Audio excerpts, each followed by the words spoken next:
Dear friends, welcome to Biblical Parivartana. Welcome to Daily Devotions. దేవుని ప్రేమ ఇదిగో July 29కి చెందినటువంటి వాక్య భాగం అపోస్తల కార్యాలు 16 నిన్న 15 చూసుకున్నాం. ఇవాళ 16వ అధ్యాయం. అంతకుముందు కొన్ని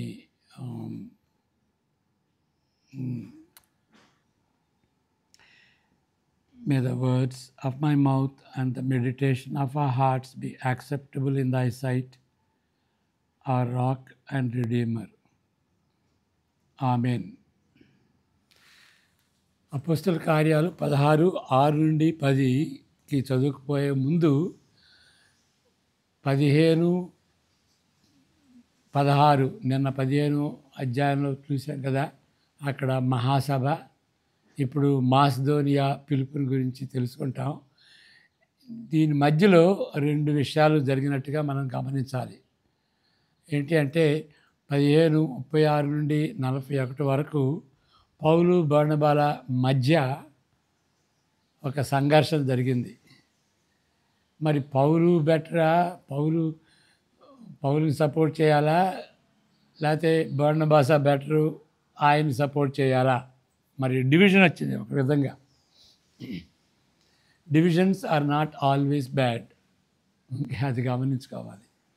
ఇప్పుడు డివిజన్స్ లేకుండా ఉంటుంది అనుకోండి, ఇంకొక పోపు ఉండాలి. ఓకే, ఒక పోపు సరిపోతాడు, మరలా ఇంకొక పోపు అనేటువంటి రీతిగా ఉంటుంది. కాకపోతే ఏంటంటే ఒక డివిజన్ తప్పకుండా ఉండాలి. ఏంటి అని అంటే ఎవరైనా సరే సువార్తని సువార్తగా చెప్పకుండా దాన్ని వక్రీకరించి యేసుప్రభువుకి దూరంగా చేసేటువంటి వ్యక్తులు, కాబట్టి దుర్బోధకులు ఉంటారు కదా, వాళ్ళని తప్పకుండా బయటికి పంపించాలి.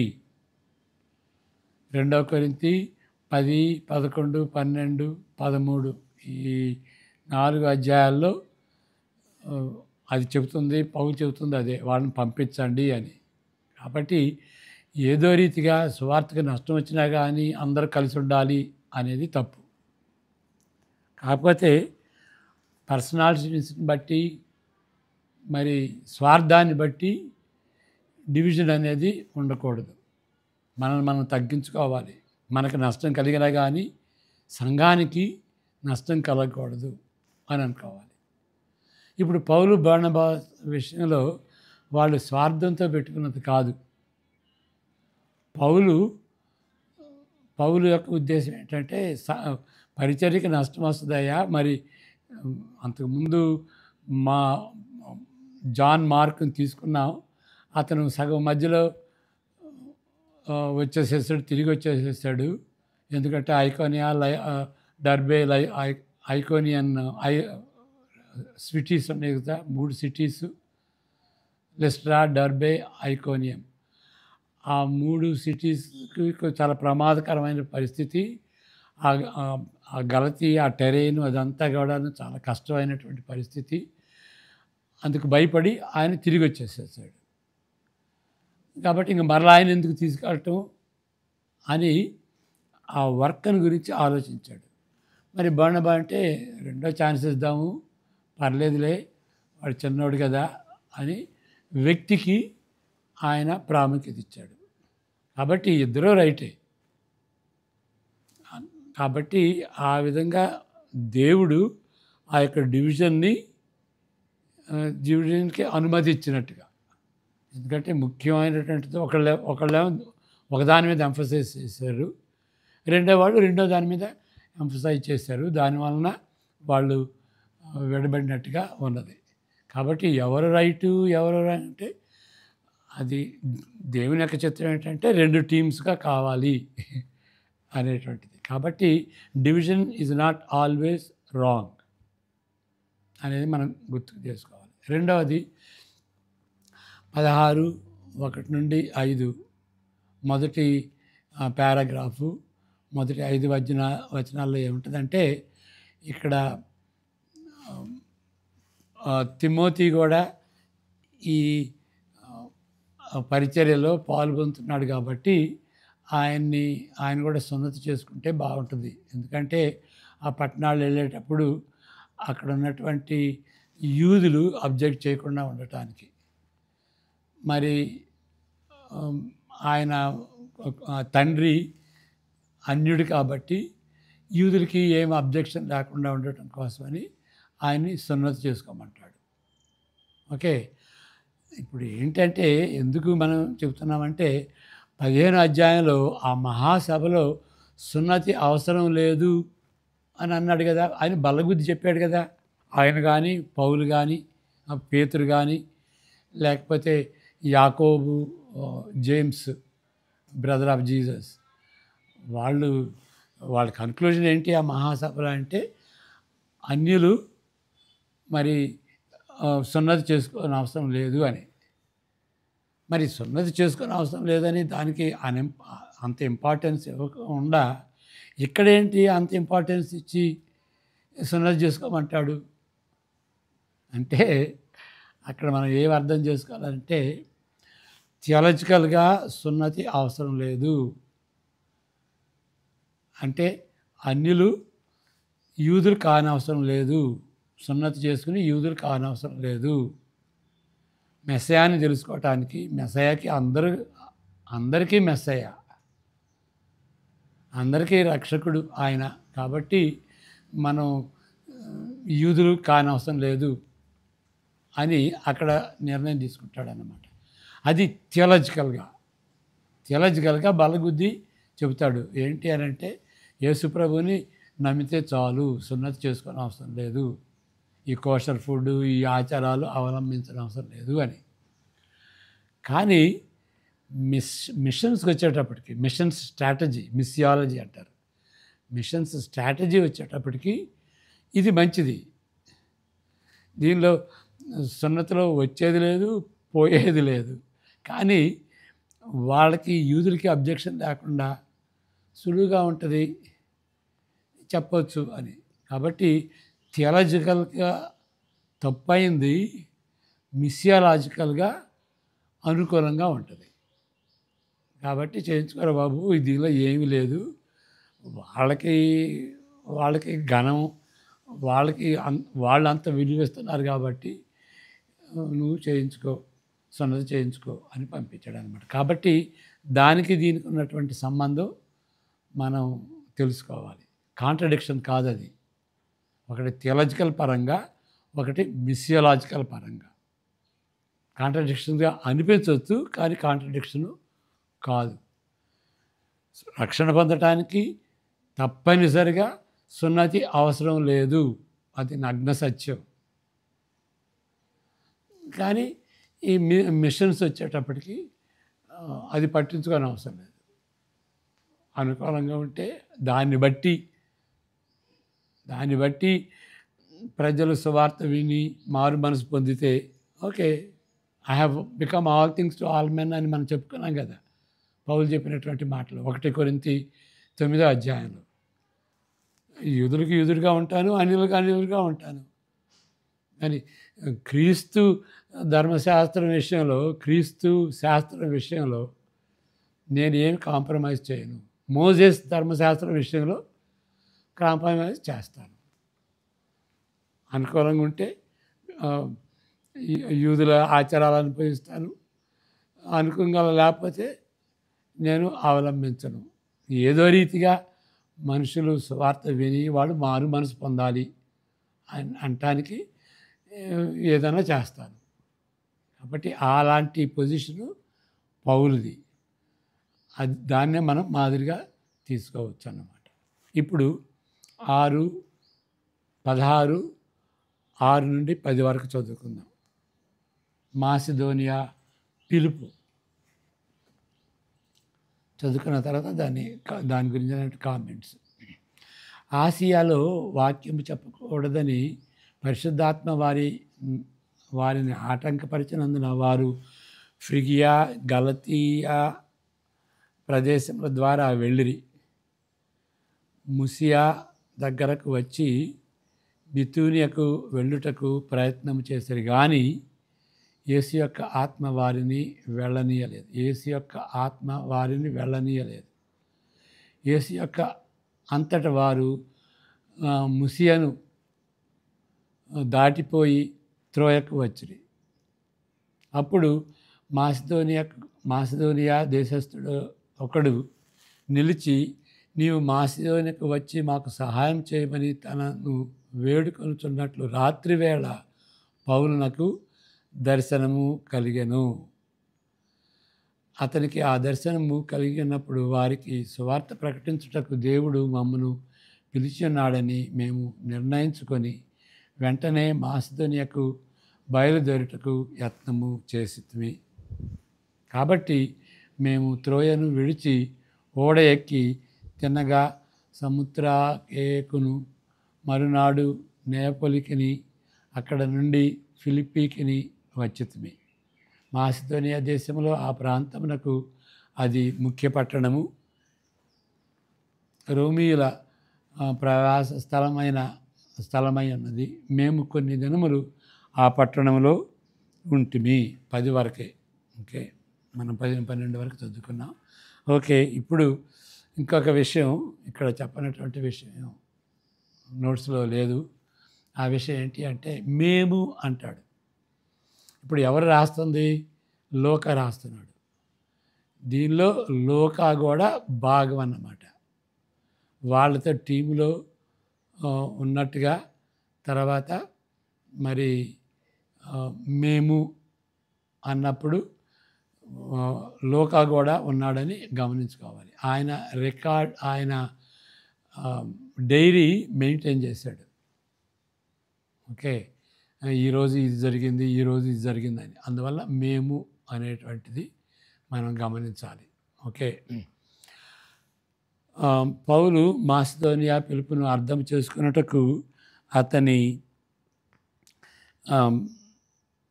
అతని ప్రయాణ పటమును అనుసరించవలెను. మనం ఆ ప్రయాణం మ్యాప్ కూడా చూపించుతాను. ప్రస్తుతము టర్కీ అనబడుతున్న మధ్య భాగము ప్రయాణించిన తరువాత, అంటే మధ్య భాగం ప్రయాణించిన తర్వాత టర్కీలో పౌరశీలలు ఆసియాలోనికి అనగా ఆధునిక టర్కీ పశ్చిమ భాగానికి వచ్చారు. మధ్య భాగం నుండి వెస్ట్ సైడ్కి వచ్చారన్నమాట. దాన్ని ఏమంటారు? ఆసియా మైనర్ అంటారు. దానికి వెళ్లకుండా పరిశుద్ధాత్మ వారిని నిషేధించినది. ఏది? అక్కడ ఆసియా వెళ్లకుండా పరిశుద్ధాత్మ నిషేధించినది, ఆత్మ నిషేధించినది అని అంటారు.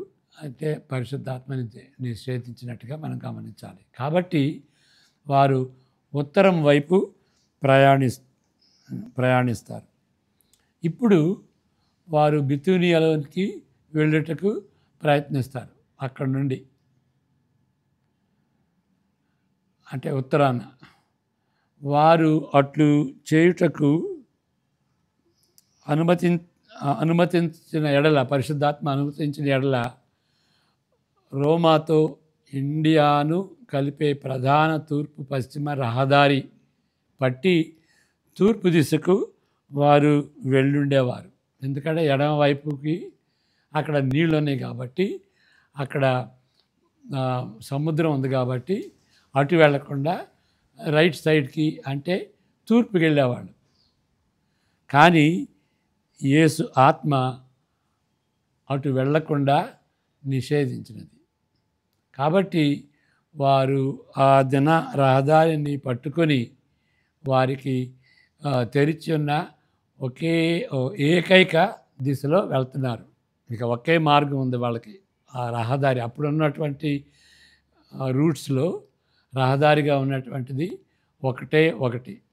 అది ఏంటంటే అక్కడ ట్రోయాకి వెళ్ళటం. ఓకే, ట్రోయా నగరానికి వారు వెళ్ళారు. అక్కడ నుండి వెళ్ళుటకు స్పష్టంగా ఒకే ప్రదేశము ఉంటుంది. నీరు అవతలనున్న ఐరోపా ఖండము. ఆ రాత్రి ఐరోపా ఖండం అక్కడికి వెళ్ళాలి.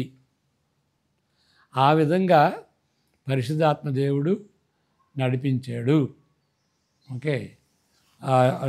నెక్స్ట్ సెంటెన్స్ అది తెలుసుకోకముందు మనం మ్యాప్ చూద్దాం. ఇక్కడ ఏంటి అని అంటే ఇక్కడ నుండి బయలుదేరారు వాళ్ళు. ఏది అంతియోకు నుండి బయలుదేరి మొదటిసారి అయితే ఇట్లా సైప్రస్కి వచ్చి ఇట్లా వచ్చారు, తిరిగి ఇట్లా వెళ్ళారు. ఇప్పుడు ఏంటి అంటే ఈ విధంగా వెళ్ళారు. ఇప్పుడు సిలీసియా ఆయన ప్రాంతం కదా, అటు వెళ్ళి డర్బే అక్కడికి వెళ్ళి వాళ్ళని దర్శించి ఇక ఇక్కడికి వచ్చేటప్పటికి పిసిడియన్ యాంటీకి వచ్చిన తర్వాత అక్కడ ఇటు వెళ్ళటానికి పరిశుద్ధాత్మ దేవుడు ఒప్పుకోలేదు, నిషేధించాడు. ఇక ఇటు వెళ్ళాలి. ఇటు వెళితే ఏమవుతుంది, వాళ్ళు ఇక్కడికి వచ్చిన తర్వాత ఇట్లా బితీనియా వెళ్ళలేదు, అక్కడ కూడా పరిశుద్ధాత్మ దేవుడు అడ్డుపరిచాడు, ఇటు వెళ్ళొద్దు అని. ఇక ఒకటే ఒక మార్గం, ఇది మార్గం, దీన్ని వెళ్ళి ట్రోయాస్కి వెళ్ళటం అన్నమాట. కాబట్టి ఇటు వెళ్ళటానికి ఒప్పుకోలేదు, కాబట్టి ఉత్తరం వెళ్ళారు. ఇటు వెళ్ళటానికి లేదు కాబట్టి ఉత్తరం వెళ్ళారు. ఇక ఉత్తరం వెళ్ళిన తర్వాత ఇటు వెళ్తారు. అటు వెళ్ళి ఇటు వెళ్ళేవాళ్ళు ఇండియా ఇది ఇట్లా ఇండియాకి రోమ్కి ఆ హైవే అన్నమాట. అటు వెళ్ళి ఉండేవాళ్ళు. ఎందుకంటే ఇటు ఇక బ్లాక్ సీ ఉన్నది, అక్కడ ఏజియన్ సీ, ఇక వీటిని బట్టి ఇవిటే వెళ్తారు అన్నమాట. అట్లా వెళ్లకుండా బితీనే వెళ్లకుండా ఇంకా అడ్డుపరిచింది కాబట్టి ఇక ఒకే ఒక మార్గం ఇదన్నమాట, ట్రోయాస్. అక్కడికి వచ్చారు. మరి ఇక్కడికి వచ్చిన తర్వాత ఏంటి, ఇక న్యాచురల్గా ఏంటి అని అంటే ఇటు వెళ్ళాలి, అంతే కదా. మరి ఈ సీ పోర్ట్ ఇక్కడ ఉన్నప్పుడు ఈ దర్శనం వచ్చింది. ఓకే, అది మనం గుర్తు చేసుకుంటున్నాం. ఇక్కడ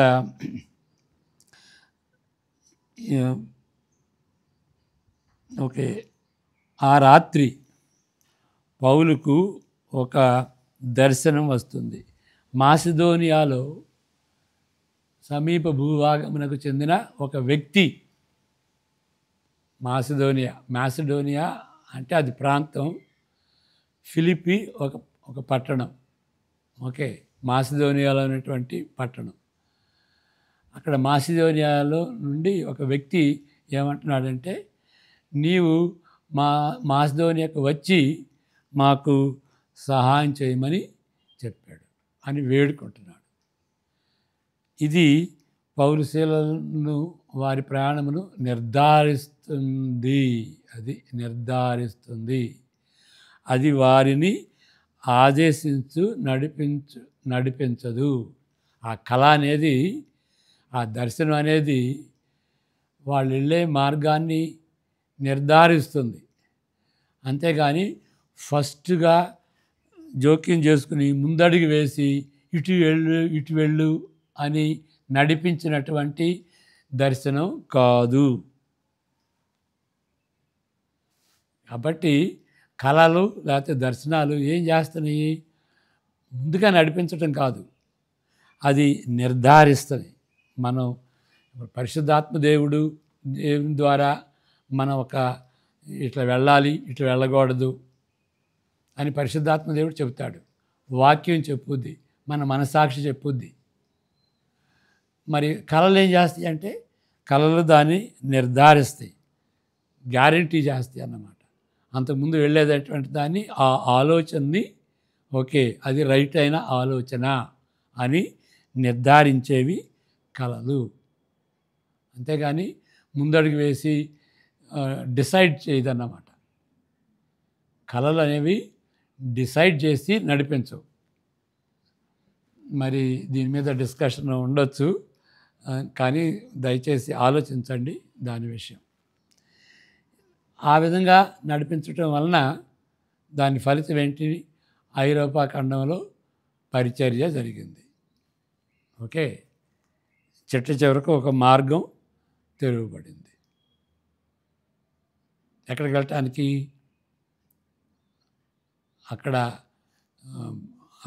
అక్కడ ఒక మార్గం అంటే రోము వెళ్ళటానికి. ఓకే, ఐరోపా ఖండంలో పరిచయం జరిగింది. చిట్ట చివరకు మరి రోమా వెళ్ళుటకు ఒక మార్గం తెరవబడింది. రోమా అని మనం అక్కడ పెట్టుకోవాలి, రోమా. ఆల్రైట్, రెండో విషయం, ఇక్కడ ఐరోపాలోని పరిచర్య అక్కడ ఏం జరిగింది అనేది 23 నుండి 24 చదువుకుందాం. ఓకే, మనం 10 వరకు చదువుకున్నాం కదా, 12 దాకా చదువుకున్నాం. మరి 13 నుండి మనం 22 వరకు చదువుకుందాం. విశ్రాంతి దినమున గవిని దాటి నదీ తీరమున ప్రార్థన జరుగుననుకొని అక్కడికి వచ్చి కూడి వచ్చిన స్త్రీలలో మాట్లాడుచుంటిమి. అప్పుడు లూదియాయను దైవభక్తి గల ఒక స్త్రీ వినుచుండెను. ఆమె ఊదారంగు పొడిని అమ్ము తుయతైరా పట్టణస్థురాలు. ప్రభు ఆమె హృదయము తెరచను గనుక పౌలు చెప్పిన మాటలందు లక్ష్యమించను. హృదయం తెరిచాడు దేవుడు. ఆమె ఇంటివారును బాప్తిస్మము పొందినప్పుడు ఆమె, నేను ప్రభువునందు విశ్వాసం గలదానినని మీరు ఎంచితే నా ఇంటికి వచ్చి ఎండుడని వేడుకొని మమ్మను బలవంతం చేశాను. మేము ప్రార్థన స్థలమునకు వెళ్ళుచుండగా ఫుతోను అను దయము పట్టినదై సోదే చెప్పుట చేత తన యజమానులకు బహులాభము సంపాదించుతున్న ఒక చిన్నది మాకు ఎదురుగా వచ్చెను. ఆమె పౌలును మమ్మను వెంబడించి, ఈ మనుషులు సర్వోన్నతుడైన దేవుని దాసులు, వీరు మీకు రక్షణ మార్గము ప్రచురించు వారై ఉన్నారని కేకలు వేసి చెప్పాను. ఆమె ఇలాగ అనేక దినములు చేయుచుండెను గనుక పౌలు వ్యాకులపడి దాని వైపు తిరిగి, నీవు ఈమెను వదిలిపోమ్మని యేసుక్రీస్తు నామమున ఆజ్ఞాపించుతున్నానని ఆ దయంతో చెప్పాను. వెంటనే అది ఆమెను వదిలిపోయాను.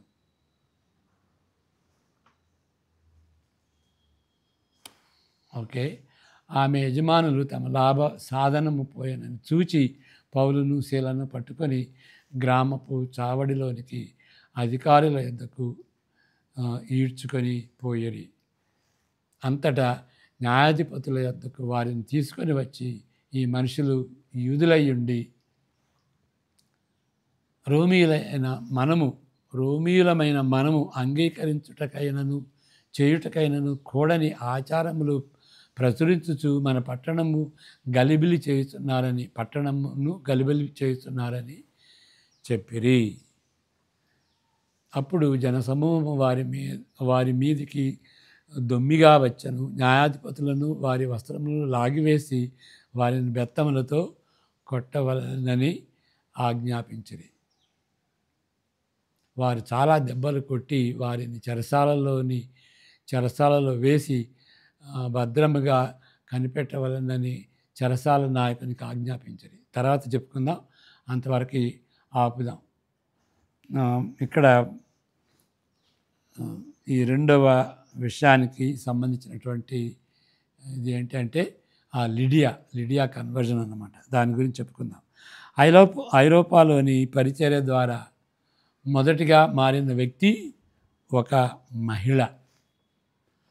ఆవిడెవరు? లిడియా అనుకోండి. తుయతైరా నుండి వచ్చిన ఒక అంతర్ఖండ వ్యాపార ప్రయాణికురాలు. వ్యాపారం చేస్తుంది, ట్రావెల్ చేస్తుంది ఇంటర్ కాంటినెంటల్గా, ఒక ఖండం నుండి మరొక ఖండంకి వెళ్ళేటువంటి ఆమె చాలా ధనికురాలు అన్నమాట, బిజినెస్ ఉమెన్. ఆమె మారిన వర్ణనతో సహా అటు తరువాత ఫిలిప్పి చెరసాల నాయకుని వర్ణను గమనించండి.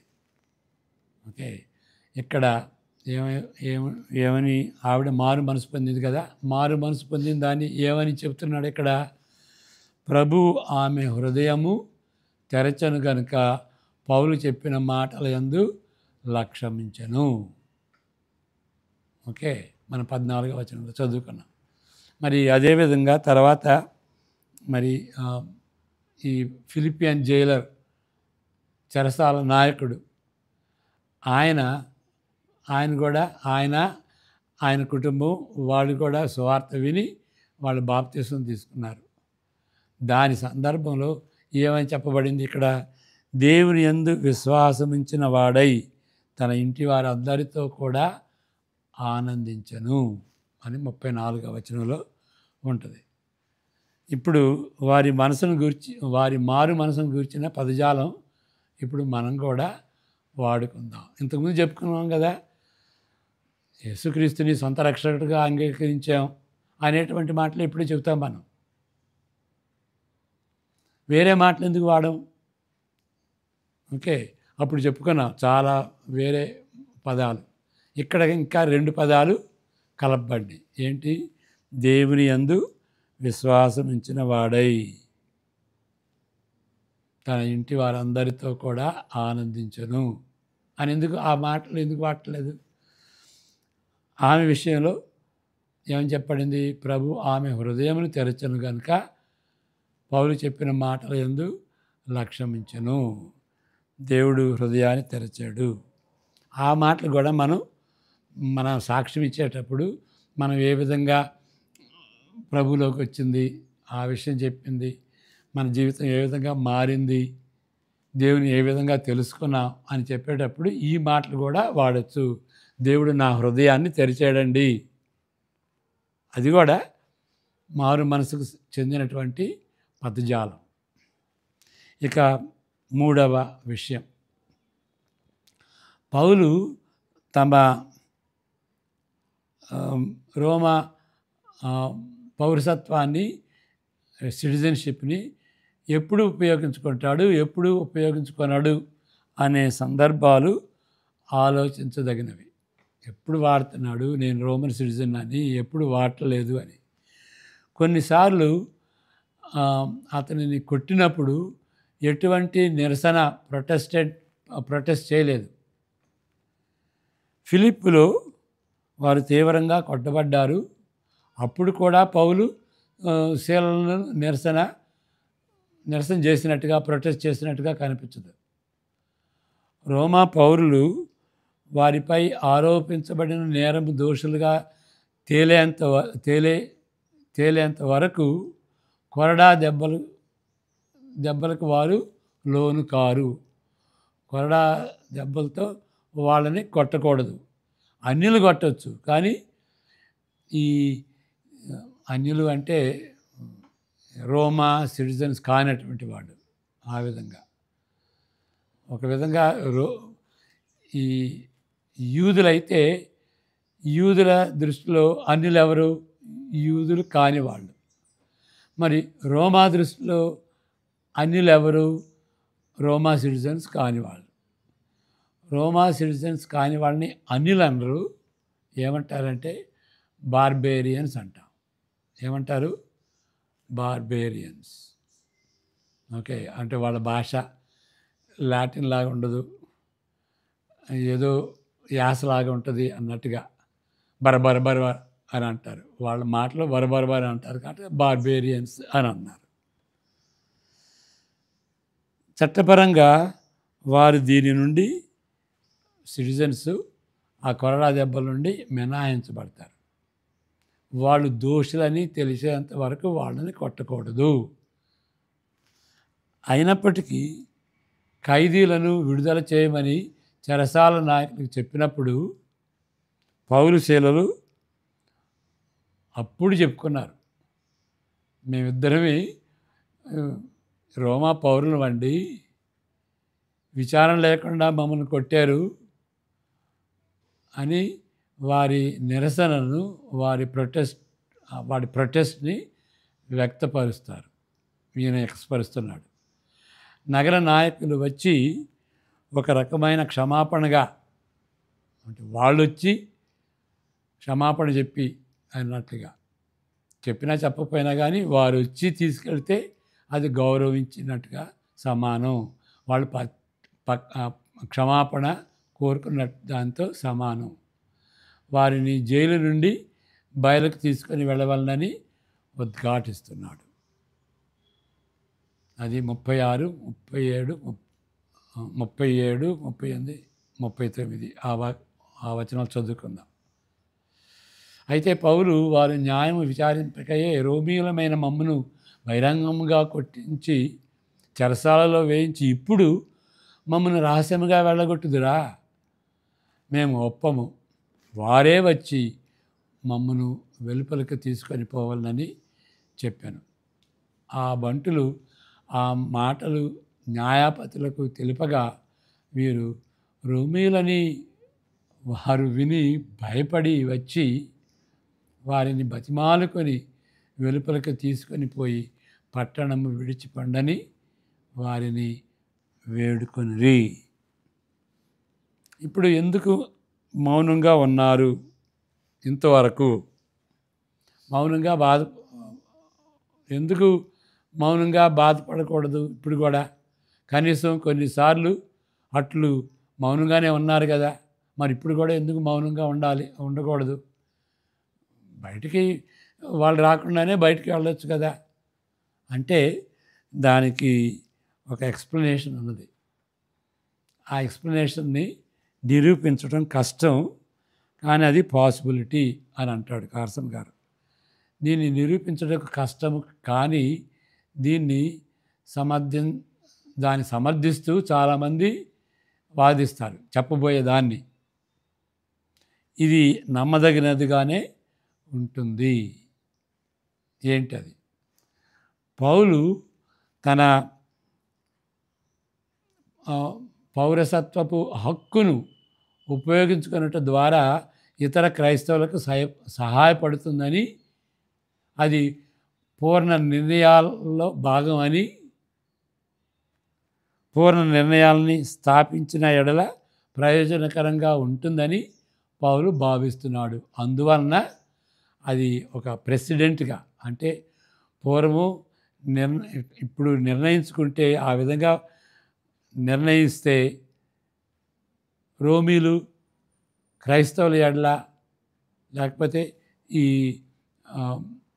పౌలు ఎడల, శీల ఎడల ఆ విధంగా నిర్ణయిస్తే, వాళ్ళు దోషులు కాదని నిర్ణయిస్తే అప్పుడు అది లిస్టులో ఉండిపోద్ది. ప్రెసిడెంట్స్ అంటారు కదా. ప్రెసిడెంట్స్ అంటే ఏంటి? పూర్ణ నిర్ణయాలు, పూర్ణంగా నిర్ణయిస్తే,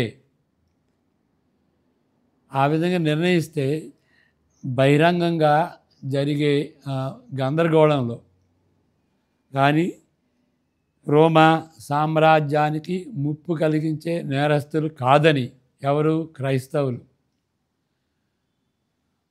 వాళ్ళేమి ముప్పు కలిగించరండి, వాళ్ళు నేరస్తులు కాదని చూపించినట్టుగా ఉంటుంది అన్నమాట. ఆ విధంగా ఈ పూర్ణ నిర్ణయాలు ఉపయోగకరంగా ఉండగలవు అని పౌలు తలంచాడు. ఇప్పుడు లాయర్స్, అడ్వకేట్స్, లాయర్స్ వాళ్ళ ఆఫీస్కి వెళ్తే చాలా గ్రంథాలు ఉంటాయి. ఆ గ్రంథాల్లో ఏముంటాయి? రూల్స్ రెగ్యులేషన్స్ కాదు ఉండేది, అవి కూడా ఉండొచ్చు, కానీ అంతకంటే ఎక్కువగా ఏముంటాయి అంటే ప్రెసిడెంట్స్ ఉంటాయి. ప్రెసిడెంట్స్ అంటే అంతకుముందు వేరే వాళ్ళు వేరే కోర్టులో ఇలాంటి పరిస్థితుల్లో ఏ విధంగా నిర్ణయించారు అని చాలా కేసులు ఉంటాయి అన్నమాట. ఆ కేసులు అన్నీ బైండ్ చేసి పెట్టుకుంటారు. ఆ విధంగా ఉండటాన్ని బట్టి ఏమవుతుందంటే, అప్పుడు అక్కడ ఆ కోర్టులో ఇదే సందర్భంలో చేశారు కదండి, కాబట్టి ఇప్పుడు కూడా అట్లా చేయండి అని వాదించటానికి అనుకూలంగా దాన్ని ప్రెసిడెంట్స్ అంటారన్నమాట.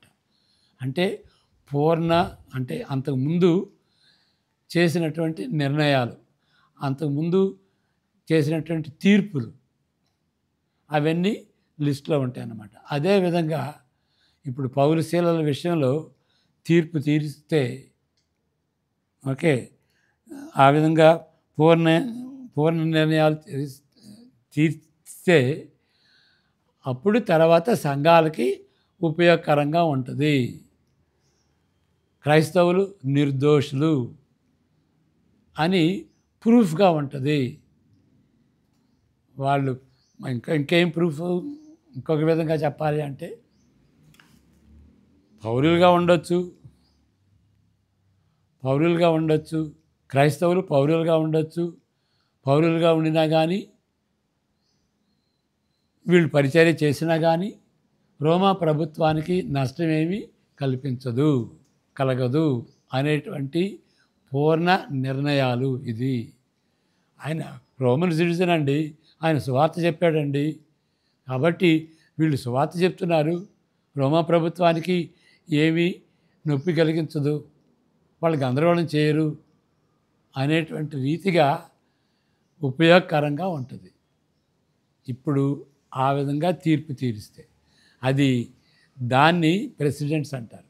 అంతకుముందు ఇట్లా జరిగినాయి కాబట్టి క్రైస్తవులకి న్యాయం జరగాలి ఇప్పుడు కూడా.